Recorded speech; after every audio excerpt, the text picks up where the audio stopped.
म्हणायचे मी पुन्हा येईन आणि ते पुन्हा आले. नाही नाही आता ते म्हणतात की मी इथेच राहीन. इथेच राहीन म्हणजे तिथेच राहणार नाहीत. ते जेव्हा म्हटले मी पुन्हा येईन तेव्हा ते पुन्हा आले नाहीत. लक्षात घ्या. ते जेव्हा म्हणत होते मी पुन्हा येईन तेव्हा ते पुन्हा आले का? नाही. ते पुन्हा आले नाहीत.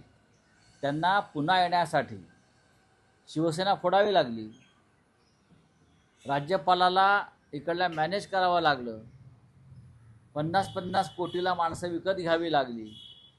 हां, एकनाथ शिंदेना लालच द्यावी लागली मुख्यमंत्रीपदाची. मुख्यमंत्री म्हणून शिंदे आले, ते नाही आले. तर त्यांचं जे म्हणणं आहे मी असं म्हणालो आणि ते पुन्हा आले नाही.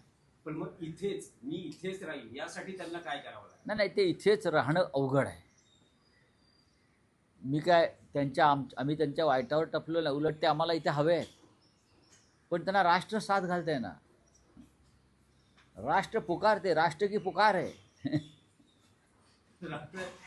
एक म्हटलं तर की 21 तारखेला केंद्रीय मंत्रिमंडळाचा विस्तार. बघा, देशाच्या पंतप्रधानांना आणि राज्याच्या मुख्यमंत्र्यांना एखाद्या मंत्र्यांना सामावून घेण्यासाठी, मंत्रिमंडळात फेरबदल करण्यासाठी, विस्तारासाठी 1 तास ही पुरेसा असतो. आता 4 मंत्री घेतलेत म्हणून 5वा घ्यायचा नाही 2 दिवसांनी असं काय संविधानात लिहिलेलं नाही. एक राष्ट्रपतीला किंवा राज्यपालाला पत्र पाठवायचं असतं, त्यांना शपथ द्यायची आहे. असे पूर्वी झालेले आहेत कार्यक्रम. त्याच्यामुळे मला माहिती आहे सगळं. पण शक्यता आहे की धर्मेंद्र प्रधान यांचं कमबॅक होऊ मला माहीत नाही त्याच्याविषयी. जर रिशफल झालं बघा, धर्मेंद्र प्रधान हे त्यांच्या शिक्षण खात्यामध्ये उत्तम प्रकारे काम करू शकले नाही. त्याच्यामुळे देशामध्ये एक आंदोलन त्यांच्या विरोधात उभं राहिलं